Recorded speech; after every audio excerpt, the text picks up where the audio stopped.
Are you okay?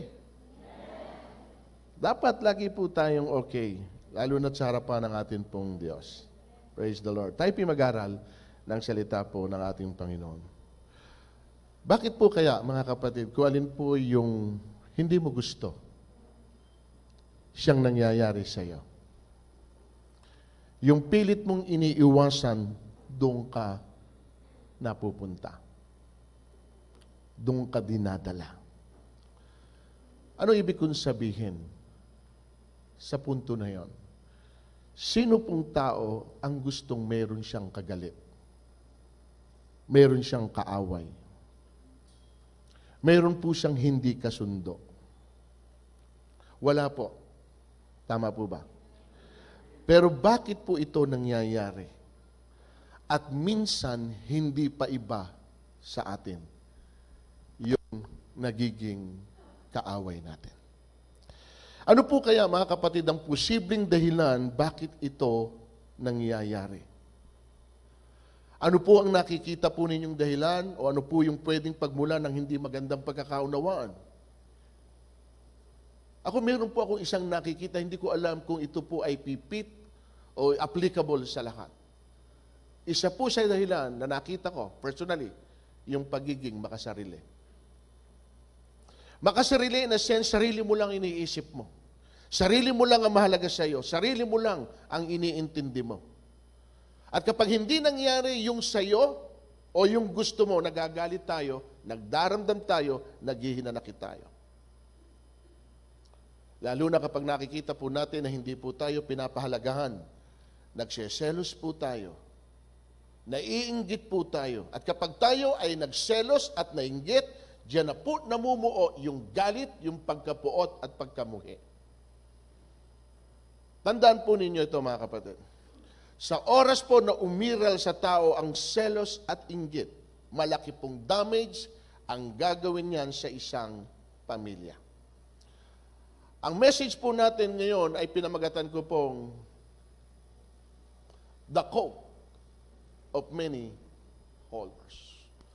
Mamaya po ipapaunawa ko sa inyo kung bakit po the coat of many colors. Sabi po ni David sa Psalm 55, kaya kong mabata at mapagtiisan kung ang nangungutya ay isang kaaway. Kung ang maghahambog ay isang kalaban, kayang-kaya ko pa siyang pagtaguan. Ang mahirap nito'y tunay kong kasama. Aking kaibigang itinuturing pa. Kausap ko sa bawat sandali at maging sa templo ay kasamang lagi.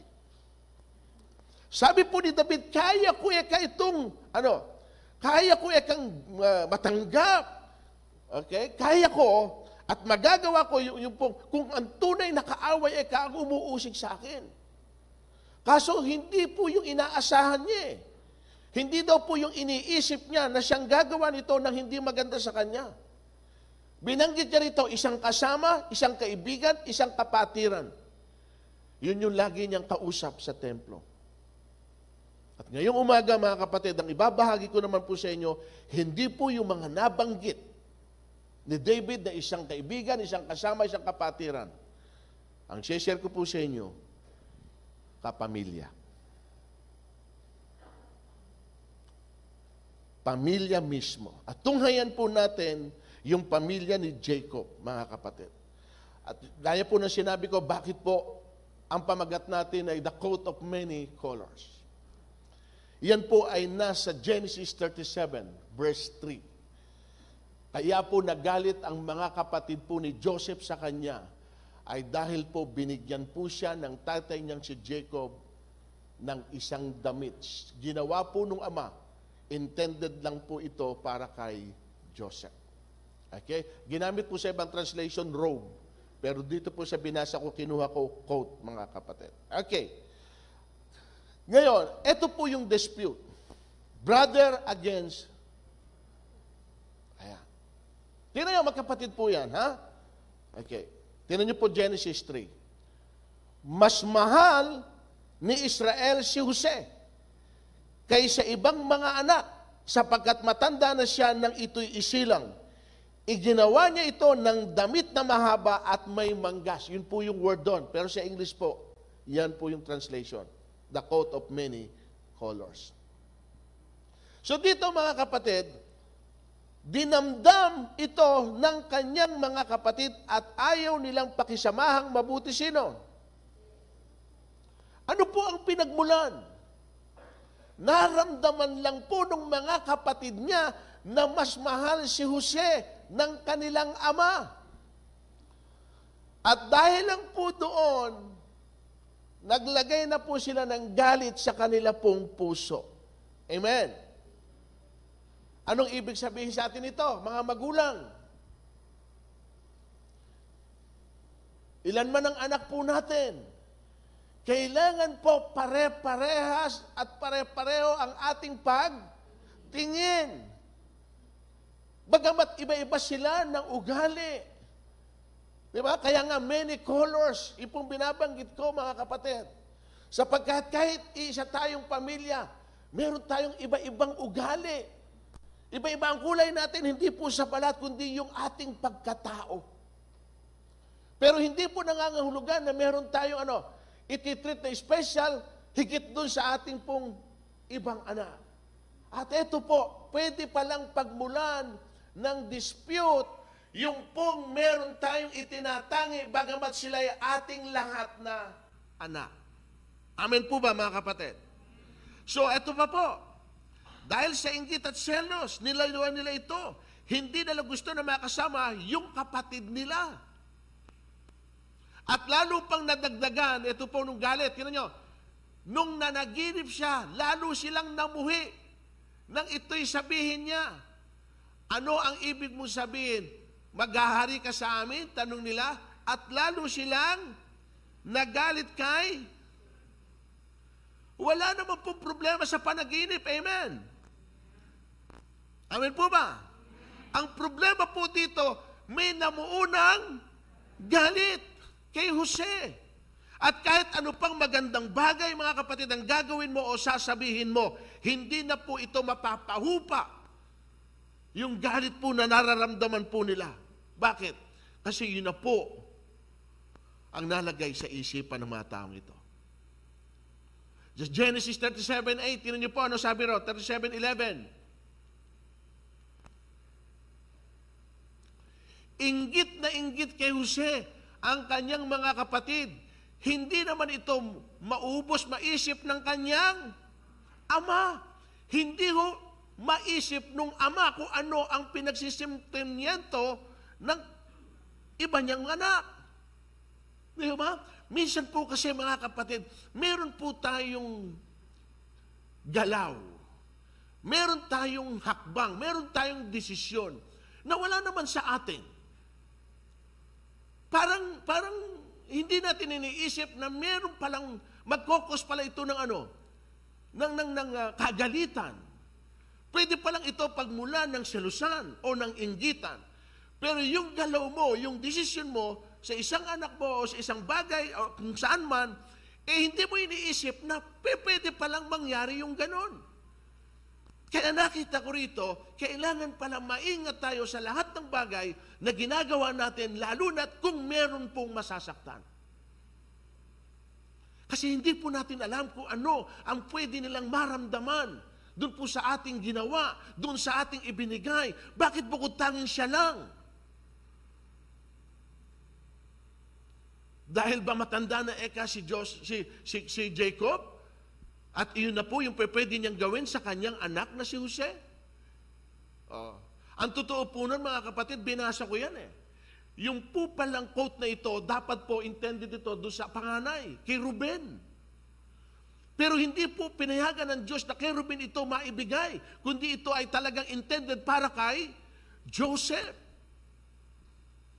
Dahil siya nga po yung magro-rule over doon sa kanyang mga kapatid. Alam ng Panginoon yun. At hindi po talaga parang aksidente lang. Sinadya na ganun po ang mangyari. Pero tingnan niyo po naging outcome. Di ba? Verse 18, tingnan niyo. Malayo pa siya. Ano po ang pwedeng humantong sa galit? Tingnan niyo po, at saka sa inggit at selos. Malayo pa siya natanaw na ng mga ito. Nagkaisa silang patayin siya. Verse 19, sinabi nila, ayan na ang mapanaginipin. Patayin natin at ihulog sa balon at sabihing sinila ng mabangis na hayop. Tingnan natin kung ano mangyayari sa kanyang panaginip. Now, mag-isip kayo. How can they do that sa kanilang sariling kapatid? Alam nyo sa atin, kahit masama ang kapatid mo, never mong pag-isipang patayin. May galit ka, may puot ka, inis na inis ka sa kanya. Ayaw mo siyang makita, ayaw mo siyang makausap. Pero hindi ho kahit minsan sasagi sa'yo na pag-isipan mo siyang patayin. Bakit? Dahil umiiral pa rin sa'yo yung alin? Pagiging kapatid. Pero tingnan niyo po rito, nang dahil lamang po sa inggit, nang dahil lang po sa selos, nang dahil lang sa isang panaginip na hindi pa nila alam kung mangyayari o hindi, namuuna po sa puso nila at isipan nila yung matinding galit na nagsanhi na gusto na po nilang patayin. So humantong na po saan? Sa pagpatay. Yung galit na namuo sa kanila. At hindi na po nila inisip na ito'y kanilang kapatid. Nakita niyo po ang pwedeng gawin ng inggit at selos? Napakatindi, no? Akala natin simple lang yung nainggit ka, nagseselos ka. Pero may tendency pala na pwede kang dalhin ito. Sa sobra na ng nararamdaman mo, pwede ka na palang pumatay kahit kapatid mo. Di ba ganun din po exactly nangyari kay Cain at saka po kay Abel? Yung unang murder na nangyari sa Biblia, selos din po yun eh. Hindi tinanggap ng Diyos yung offer niya. Nakita niya na tinanggap yung offer ni Abel. At dahil lang doon, wala namang kasalanan si Abel. Sapagkat hindi naman siya ang hinandugan para magsabing hindi ko tatanggapin yung handog mo. Ang Diyos ang nagpapasya kung okay yung hinandog mo o hindi. So therefore, hindi siya dapat sa kapatid magalit, kundi dapat saan? Sa Diyos. Lord, hinandog ka na nga kita eh. Ito na nga yun lang pwede kong ihandog eh. Pero hindi po tinanggap ito ng Diyos. At yung pong maghandog si Abel, nung tanggapin ng Panginoon, ibinaling po ni Cain yung galit sa kanyang kapatid na si Abel. O ano po ginawa? Hindi ho ba niyaya niya sa bukid at pagkatapos pinatay niya yung kapatid niya? Dahil lang doon. Dahil lang po nagselos na mas tinanggap ng Diyos yung offer ni Abel kaysa sa kanya. Pinakikita ko lang po, mga kapatid, yung mga posibilidad na pwedeng mangyari kapag po tayo ay, kapag namuo sa atin yung mga ganong bagay, yung galit at selos. Lalo na po kung wala ka namang basihan, wow, napakasimpleng bagay lang, ikaw na lang ang naglalagay sa sarili mo sapagkat yun nga, minsan meron tayong ganitong attitude, makasarili attitude. Amen po ba mga kapatid? Kanina brother sa brother, kunin naman natin sa sister. Hindi ko kasi brother to brother lang eh. Sister to sister. Si Raquel at saka po sino? Si Leah. Tingnan natin teksto. Si Laban ay may 2 anak na dalaga. Si Leah ang nakatatanda at si Raquel naman ang mas bata. Mapupungay ang mata ni Leah. Ngunit, mas maganda si Raquel at baling kinitan pa. Ngunit ng gabing yaon, hindi alam ni Jacob na ang pinasiping sa kanya ay si Leah sa halip na si Raquel. So nakita po ninyo, magkapatid. Ang gusto po talaga rito ni Jacob ay si Raquel. Pero ang ibinigay ni Laban, sino? Si Leah. Dahil mas bata si Raquel at dahil nga si Raquel ang gusto ni Jacob, pinilit niya ito na talagang siya ang kanyang mapangasawa. 7 years po yon. Kasi ang usapan, 7 years na maglilingkod si Jacob kay Laban para makuha si Leah, ay si Raquel.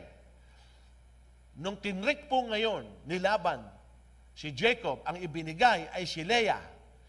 Hindi ho pumayag si Jacob. Bakit? Sapagkat ang gusto talaga niya ay sino? Si Raquel.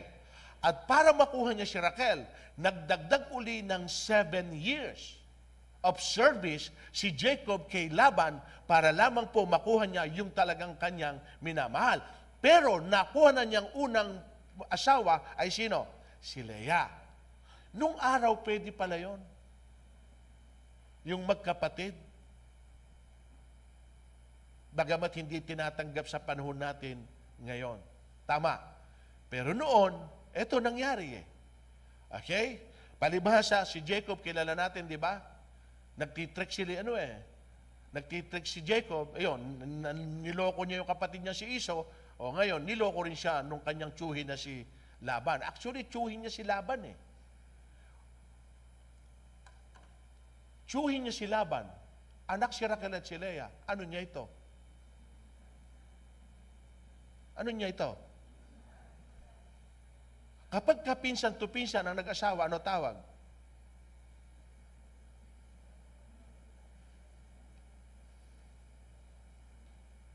Pinsan husband, pinsan wife. Ganun ba? Ano tawag? Hindi pa pwede sa atin ngayon yun? Yung malapit na kin? Bawal po, pero dito nangyari eh. O, tinan mo nga yung mga nangyari ngayon si Galot. O, eto na. Sa 29:30, ano sabi ron? Binasa na natin ito. 29:30. Sa wakas, naangkin ni Jacob si Raquel. Mas mahal niya ito kay tahasang ipinaalam. At naglingkod pa si Jacob kay Laban ng 7 taon. At dahil dito, nagkaroon ng selos o inggit si Leah kay. Tingnan natin. Alam ni Yahweh na si Leah ay di gaanong mahal ni Jacob. Kaya't niloob niyang magkaanak na ito. Samantalang si Raquel ay hindi pa. Lalaki ang unang anak ni Leah. Alam ni Yahweh ang aking suliranin, sabi niya. Ngayon, pihong mamahalin ako ng aking asawa. Kaya't Ruben ang ipapangalan niya rito. Ito yung pangalan na binabanggit ko sa inyo na dapat siya yung nakatanggap ng robe. Kung birthright ang pag-uusapan. Okay? Genesis 29:33. Nagdalang tao siyang muli at lalaki na naman ang kanyang naging anak. Kaloob din ito sa akin ni Yahweh, sabi niya, at dahil sa sinabi kong ako'y mamahalin ng aking asawa, kaya tinawag naman niya itong Simeon. Verse 34. Muling nagdalang tao, sunod-sunod. Napakaganda ng bigay ng Panginoon. Amen. Dahil nakita niya na parang dihado rito si Leah, may ginawa namang hakbang ang Panginoon. Dahil nararamdaman kong hindi ka mahal masyado ng asawa mo, eto, bibigyan kita ng anak. Sunod-sunod. Muling nagdalang tao si Leah at lalaki uli ang naging anak. Sabi niya, lalo akong mamahalin ng aking asawa sapagkat 3 lalaki na ang aming anak at tinawag niya itong Levi. 35. Ano uli nangyari? Ala na tayong pinag-usapan kundi puro pagdadalang tao na. Nagdalang tao na naman siyang muli at lalaki naman ang kanyang anak. Sinabi niya, ngayon, pupurihin ko si Yahweh. Kaya tinawag niya itong Judah. Mula nooy, hindi na siya nag-anak. Pero meron pong ibinigay sa kanyang Diyos na 4. Now, tingnan nyo, yung paulit-ulit niyang sinasabi ngayon. Tingnan nyo, mamahalin na ako ng aking. Bakit po yun ang paulit-ulit niyang sinasabi? Dahil alam niya sa sarili niya na hindi siya mahal ni Jacob, mas mahal ni Jacob yung kanyang kapatid na si Raquel. Amen po. At yun ang kanyang kinaiinggitan sa kanyang kapatid. At tingnan naman natin si Raquel. Tingnan natin. Na naghili si Raquel. Siya pa na naghili sa kanyang kapatid sapagkat hindi siya magkaanak. Sinabi niya kay Jacob, mamamatay ako kapag hindi pa tayo. Nagalit si Jacob. At sinabi kay Raquel, nasa akin ba yon? Hindi ko maaaring pangunahan ng Diyos. Siya at hindi ako ang pumipigil sa iyo upang hindi ka magkaanak. Siya at hindi ako ang pumipigil.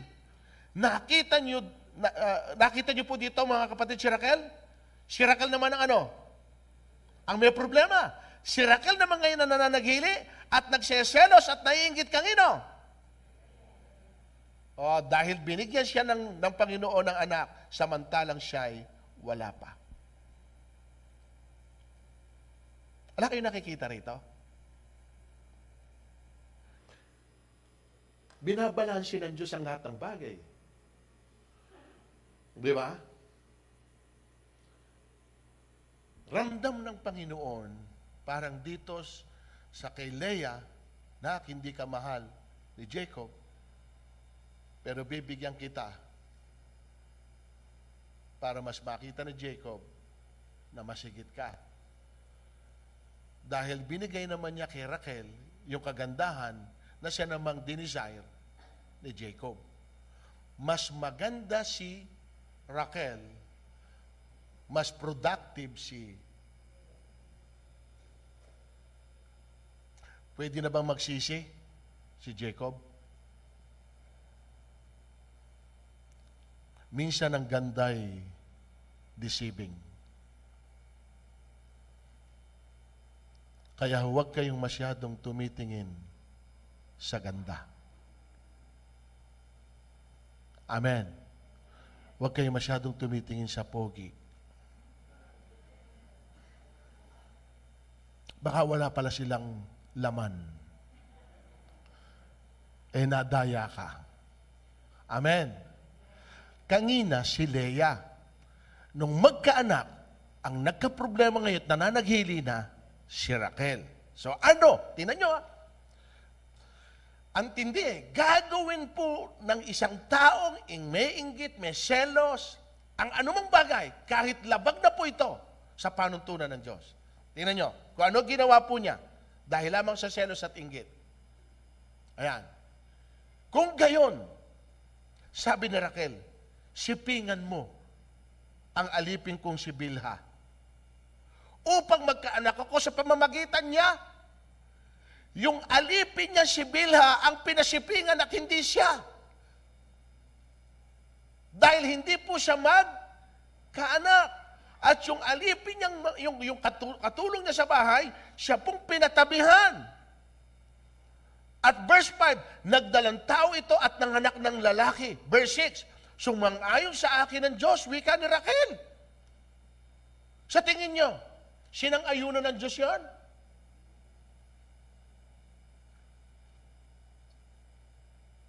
Yung dahil lamang sa kagustuhan mo na magkaroon ka ng sa iyong sarili, ibang ginamit mo, na siyang magpo-provide.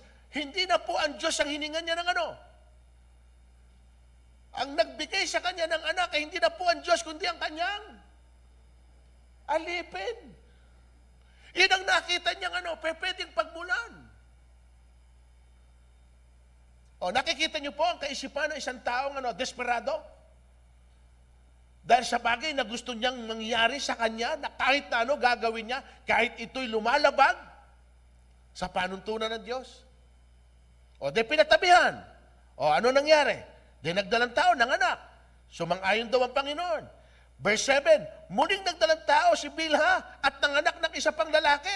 Si Bilha na ngayon ang nagdadalang tao. Eto, tinan niyo po yung word na lumabas sa kapatid na si Raquel. Muling nagdalang tao si Bilha, nanganak ng isa pang lalaki. Eto po yung kasunod. Sinabi ni Raquel, ano sabi?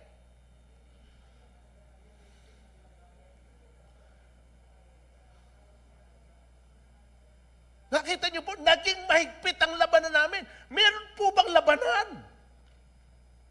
Meron po bang kompetisyon? Ginawa po nila itong kompetisyon. Ngayon ba? Nung magkaanak si Leah, gusto niya na magkaanak siya. Napangasawa ni Jacob si Leah. Ha? Naramdaman naman ni Leah na mas mahal ni Jacob si Raquel. Parang naglabanan. Para lamang makuha nila yung pong gusto nilang makuha sa katauhan po ni Jacob. At dahil sa ginawa ni Raquel, ginaya rin po ito ni Leah. Ginaya po ito ni Leah.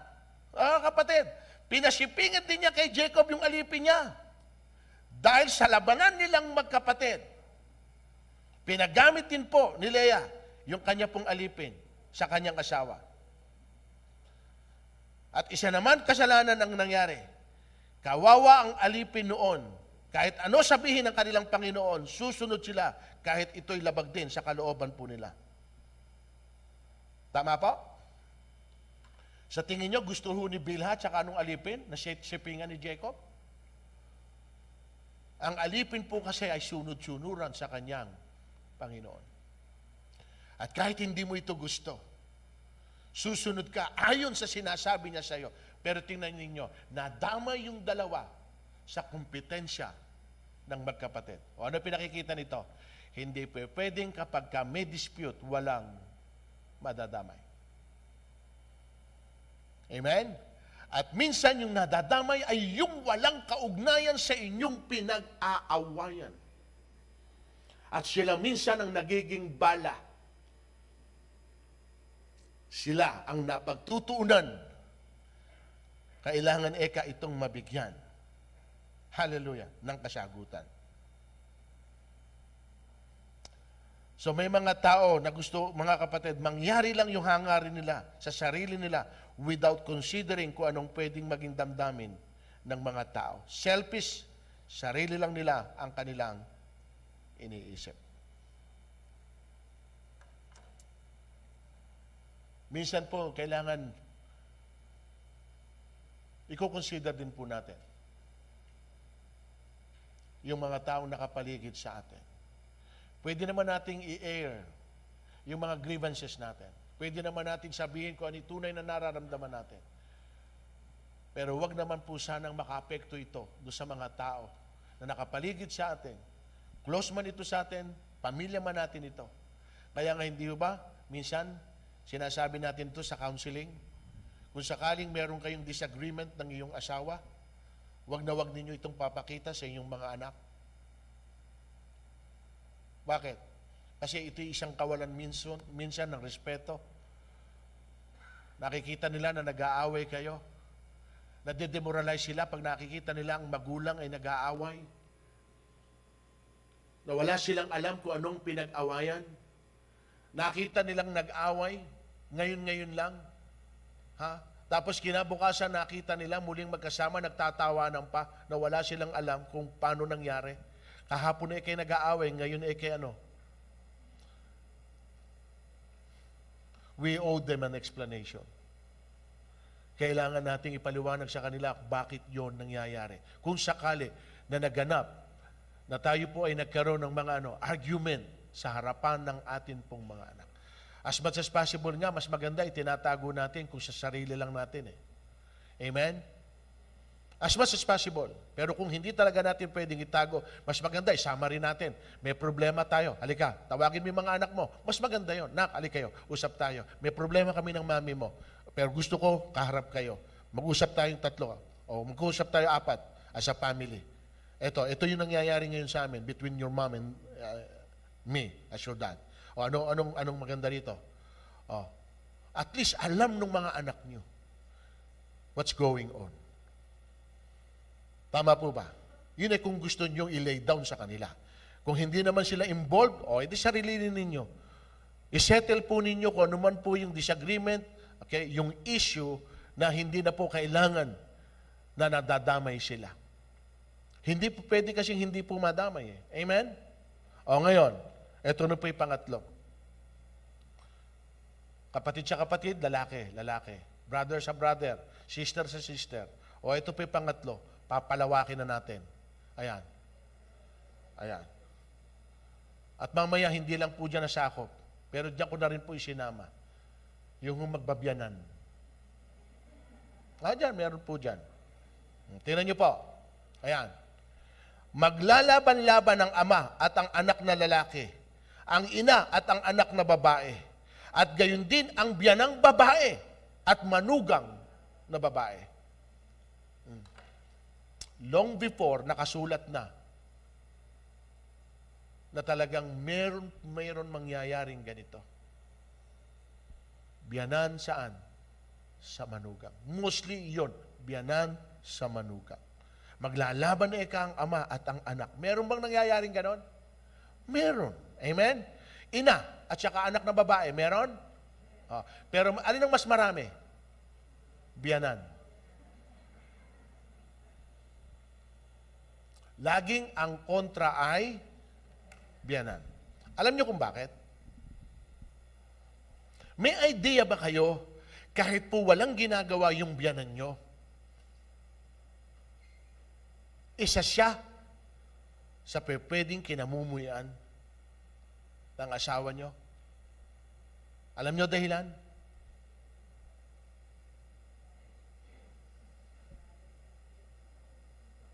Wala ba kayong mga biyanan? Alam nyo, mapalad kayo kapag kayo at ang biyanan ninyo ay halos magkasundo. Sa totoo lang, kung dito meron pang walang asawa rito at may nililigawan kayo, ang una nyong ligawan ay ang inyong biyanan. The moment na makuha nyo ang loob ng biyanan ninyo, kahit po hindi nyo nakukuha pa ang loob ng nililigawan nyo, kuha nyo na rin. Dahil ang biyanan nyo ang makikipaglaban para po sa nililigawan mo. Pero kapag ang biyanan mo naging kalaban mo, kahit gustong-gusto ka nung anak niya na nililigawan mo, laging nakasunod ang biyanan mo at binabantayan kayo. Napakahirap kumilos. Amen. Kaya anong gusto kong payo sa inyo? Kung meron man dito na binata rito, may nililigawan kayo, unahin yung biyanan. At kapag sinagot kayo ng biyanan nyo, di kayo nagkatuluyan dalawa.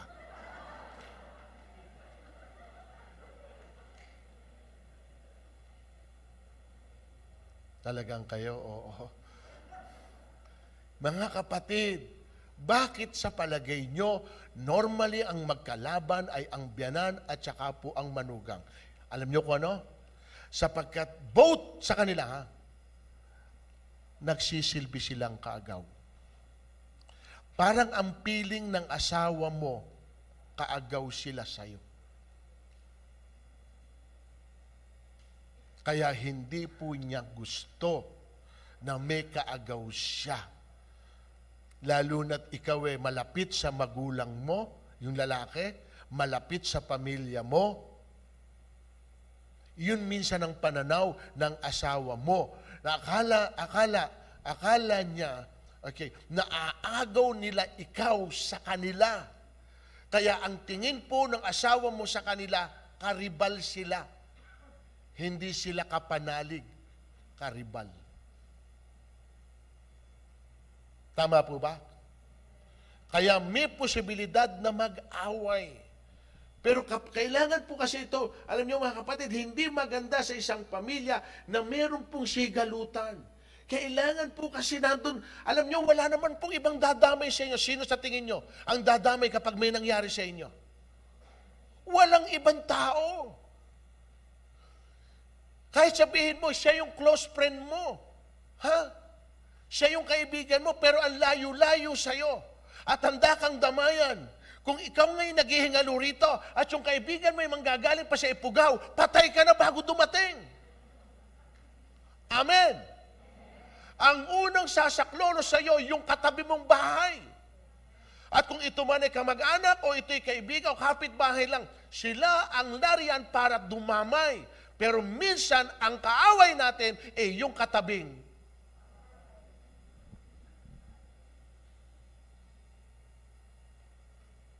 Kailangan po mga kapatid, asundo natin silang lahat. Amen. Tingnan niyo po doon sa Mika 7:6. Lalapastanganin ng anak na lalaki ang kanyang ama, lalabanan ng anak na babae ang kanyang ina, aawayin ng manugang na babae ang kanyang biyanang babae. Ano pat ang kaaway na isang tao ay kanyang mismong. Nakasulat na ba? Nangyayari na ba? Realidad po ito eh. Kaya lang po, tinan nyo, kung ito'y nangyayari na at nangyayari sa kanila, huwag po nating payagan na maging tayo ay biktima. Na mangyari din sa atin yung mga bagay na nangyari din sa kanila. Amen. Paano natin ito maiiwasan? Tingnan niyo po sa 10:21 pa, Matthew. Ipagkakanuno ng kapatid ang kanyang kapatid upang ipapatay. Gayon din ang gagawin ng ama sa kanyang anak. Lalabanan ng mga anak ang kanilang mga magulang at ipapapatay. Tingnan yung klase. Magkakapatid na ito, mag-iina na to, mag-aama na to. Isa itong pamilya, pero tingnan niyo po ang mga nasa kanilang kaisipan. Ipapapatay. Kung kinakailangan. Hindi ba may mga nangyayari? Nababalitaan nyo, di ba? Pinatay niya yung kanyang mga anak. Pinagpapatay, saka siya nagpakamatay. Di ba? May mga ganun. At ito po, mga kapatid, ay realidad na nangyayari. Now, tingnan po ninyo, ang sabi ng anak ni Laban. Laban sa ama, kapatid laban sa kapatid. Manugang laban sa biyanan, anak na babae laban sa ina. Alam nyo, hindi binanggit dyan, yung mag-asawa. Wala kayo nabasa dyan, mag-asawa laban sa ano? Asawa laban sa asawa. Anak laban sa magulang, magulang laban sa anak, biyanan, kapatid, yan. Pero walang binanggit dyan, asawa laban saan? Sa asawa. Bakit po hindi na binanggit? Sapagkat ang madalas mag-away, kaya hindi na dapat banggitin. Amen ba? Katabi ba yung asawa mo? Kung katabi mo yung asawa mo, tingnan mo. Ba't inaaway mo kamo ko? Diba? Ngayon, paano natin ito, mga kapatid? Ito, okay. Nangyayari ito. Realidad, ha? Nangyayari. Kahit sino sa atin dito. Ako, kayo, lahat tayo. Walang exempt, right? May pagkakataon na talagang nangyayari na meron tayong mga disagreement. Diba? Meron tayong mga differences. Meron tayong mga talagang pinagtatalunan na minsan hindi nga natin mapagkasunduan na nagsasani ito nang tayo po ay nag-aaway. Now, ano gagawin natin solusyon? Kung nangyayari ito, ano dapat mong gawin? Ituloy na lang natin lagi? Ganun na lang ang buhay? Na buong buhay na lang natin, lagi tayo nagkakagalit? Hindi tayo nag-uusap, hindi tayo nagbabatian? Walang pansinan? Buong buhay na lang dahil ganun na lang tayo? May nakikita kayong solusyon?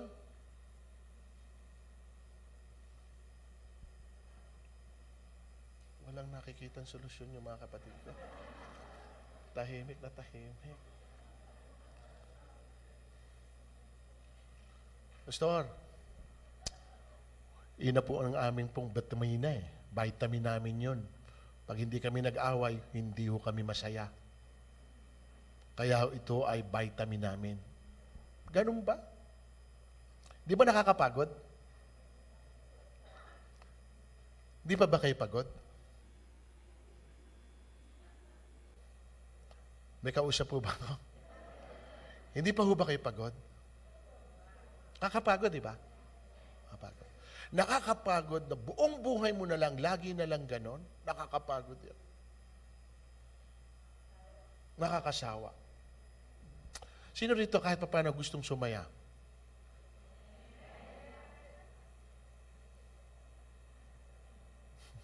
Kahit di kayo magsalita, alam ko.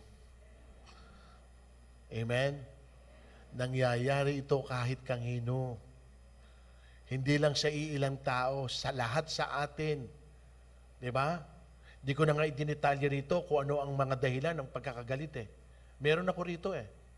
Bakit nag-aaway eh? Anong pinagmumulan eh? O, tinan mo, may pera na agad na binabanggit doon. Hindi pa ako nagsasalita. Pero number 1 talaga yan eh. Ang sanhi ng pinag-aawayan lagi ay ano? Gusto nyo wala kayong pag-awayan? Wala kayong pera. Kasi kung ang pinag-aawayan nyo yung pera, alisin nyo yung sanhi ng pinag-aawayan nyo. At kapag wala kayong pera, wala kayong pag-aawayan. Tama? O lalong mas matindi ang labanan pag walang pera. Konklusyon, mga kapatid, ganito na lang, para maresolbahan natin yung issue. Kaya nga natin dinidiscuss ito eh. Hindi ko sinasabing ito yung nangyayari sa inyo. If ever na dumating, God forbid, na dumating po sa atin na magkaroon po tayo ng mga tampuhan, nagkaroon tayo ng inggitan, selusan sa mga bagay na pwedeng nakikita natin at nangyayari sa kanila, at hindi mo maiaalis ito, kahit sabihin mong napaka-spiritual mo pa, may pagkakataon talaga na makakaramdam ka ng inggit, selos, at nagkakaroon ka ng galit. O ito gawin mo, kapatid, para ma-eliminate ang lahat ng yan, magbigyan ng solusyon, ito. Ngunit ngayon, itakwil nyo na. Itakwil nyo. Ibig sabihin, kung anuman po yung namumuo sa kalooban ninyo, alisin na ninyo. Itakwil nyo ang lahat ng galit, puot, hinanakit, sama ng loob. Bakit? Sapagkat kapag inabutan tayo ng Panginoon na yan ang nasa loob mo at yan ang nararamdaman mo at yan ang nangyayari sa'yo, kapatid, paano kanya pwedeng isama na punong-puno ka ng galit?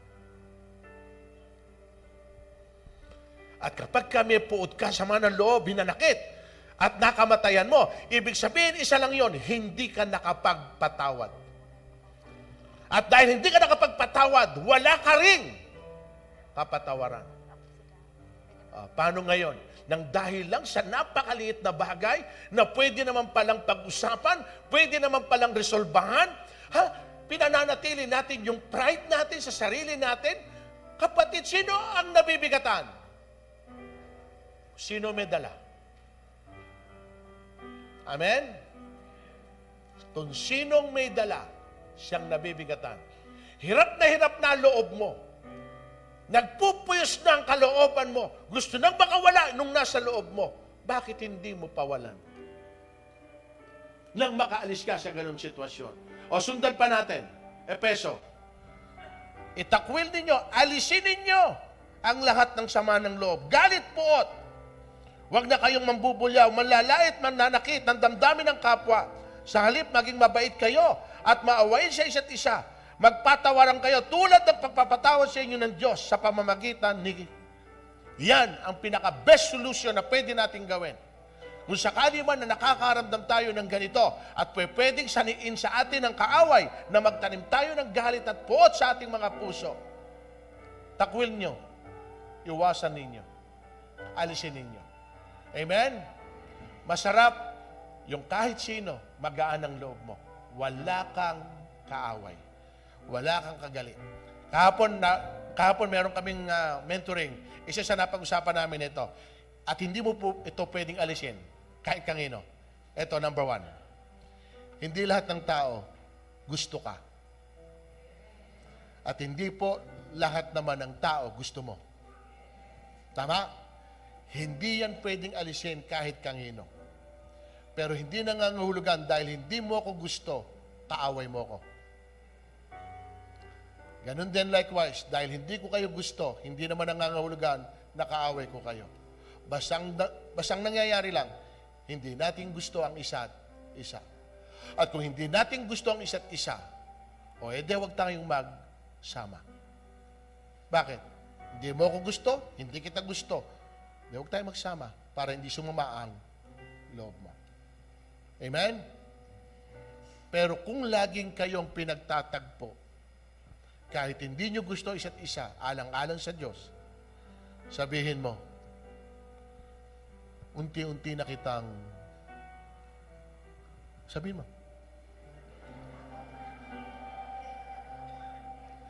unti-unti na kitang nagugustuhan. Ako ba? Kapag ang sinagot sa'yo, malabong mangyari yon. Maghihintay ako. Sagutin mo naman din, maghihintay ako. Hindi ito between relationship ng lalaki at babae, ha? Kasi meron talagang hindi lumalapat eh. Pero ang alam ko, mga kapatid, walang turnilyo na walang karoskas. Tama ba?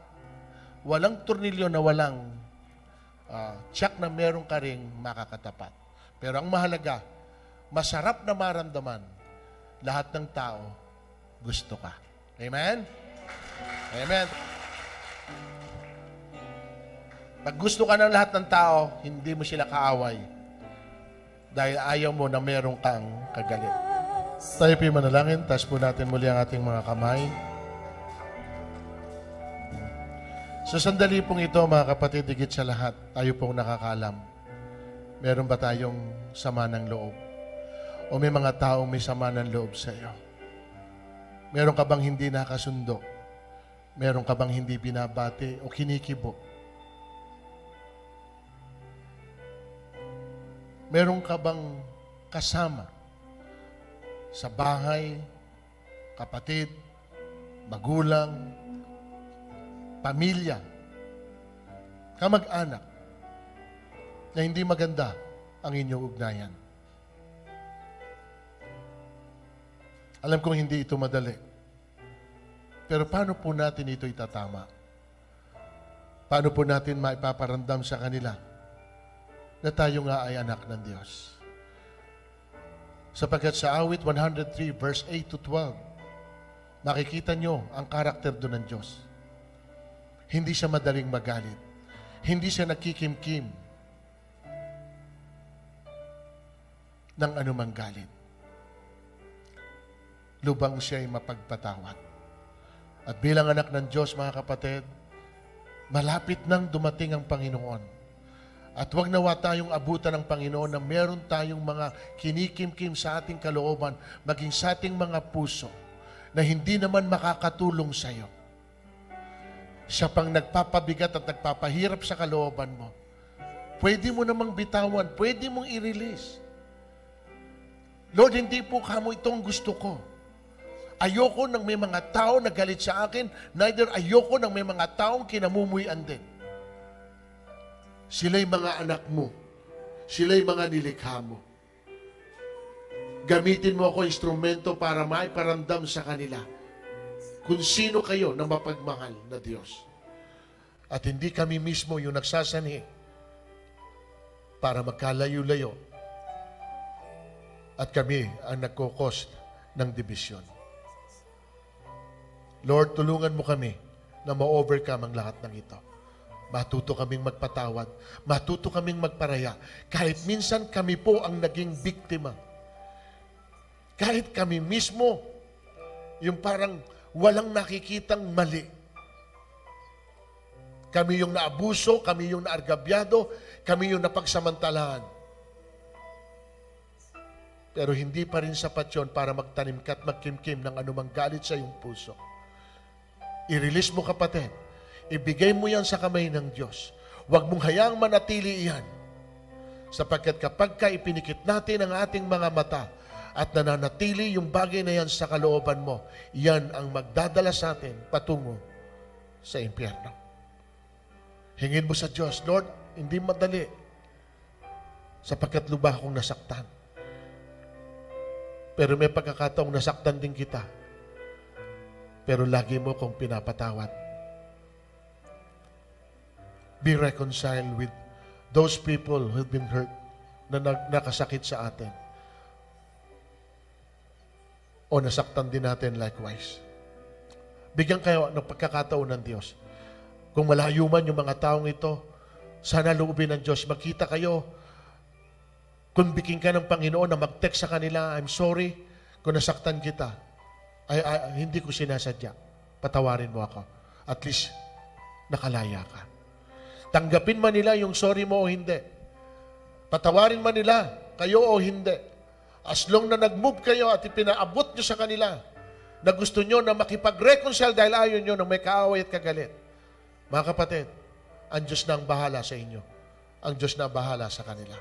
Basta ang mahalaga, makita ng Panginoon na malinis ang inyong mga puso sapagkat wala kayong tinatago at kinikimkim dito sa loob. Dakilang Diyos, salamat. Hindi aksidente ng mensahe mo ngayon, Panginoon, para sa amin ay yung bagay na ito. The coat of many colors. Iisa lang yung coat, pero bakit maraming kulay? Kasi magkakaiba po kami. Iba-iba ang amin po Panginoon ugali. Iba-iba ang amin pong mga gusto. Meron talagang pwedeng pagsimula ng away, pero wag nawa kami ang maging dahilan, Panginoon. Gusto po namin, kami po yung nagre-restore, kami po, Panginoon o God, yung po, Panginoon o God, nagsasani na maayos ang anumang pong away at sigalot at hindi po kami pinagmumulan nito. Kaya tulungan mo kami, Panginoon, na malagpasan namin ang mga bagay nito. Masarap at magaan ang amin pong mga puso na wala kaming tao na nasasaktan at wala ring tao na nananakit sa amin. Kaya, Panginoon, pagpalain mong umagang ito. Tulungan mo kami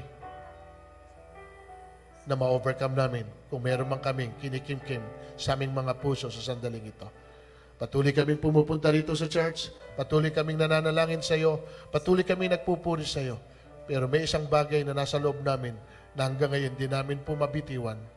Ngayong umaga, Lord, tulungan mo kami na makarelease sa ganito pong bagay.